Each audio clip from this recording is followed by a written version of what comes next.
Sa wakas natapos na rin yung bahay ni Lola Damiana at magkakating ribbon na sila.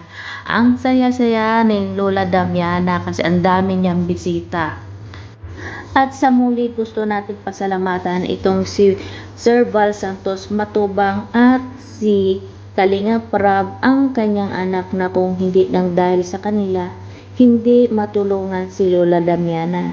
Sila ang naging susi kung bakit ngayon naging maganda ang buhay ni Lola Damiana. Kaya maraming salamat sa iyo, Sir Val Santos at Kalinga Prab.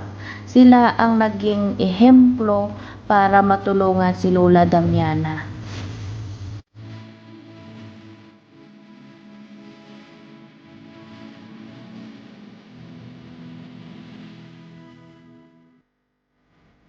Sa sobrang dami nga ng bisita ni Lola Damiana ay nahilo nga itong si Lola Damiana.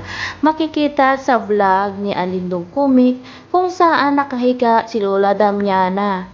Sabi nga daw niya, nahilo nga daw si Lola Damiana kasi nga daw gutom nga daw itong si Lola Damiana at siguro nga dahil sa maraming tao sa kanyang bahay. Pero ito naman si Alindo Comic ay binigyan siya ng paboritong mamon, si Lola Damiana, kaya pinakain niya ito kasi nga sobrang gutom na daw ni Lola Damiana. Kaya siya nahilo.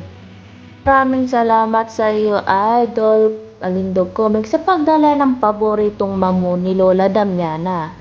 Ngayon may kinakain na siya. Ngayon makikita mo kahit na nakahiga si Lola Damiana, ay kwilang-kwila pa rin itong si Lola Damiana. Anong meron po ngayon sa bahay mo, Lola Damiana? At ang dami-dami kang mga kaibigan ngayon na andito, mga binita.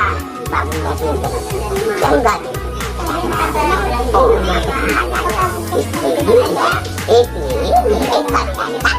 Bit ka lang sa putang na. Marunong pa. Pakiramdam mo ngayon.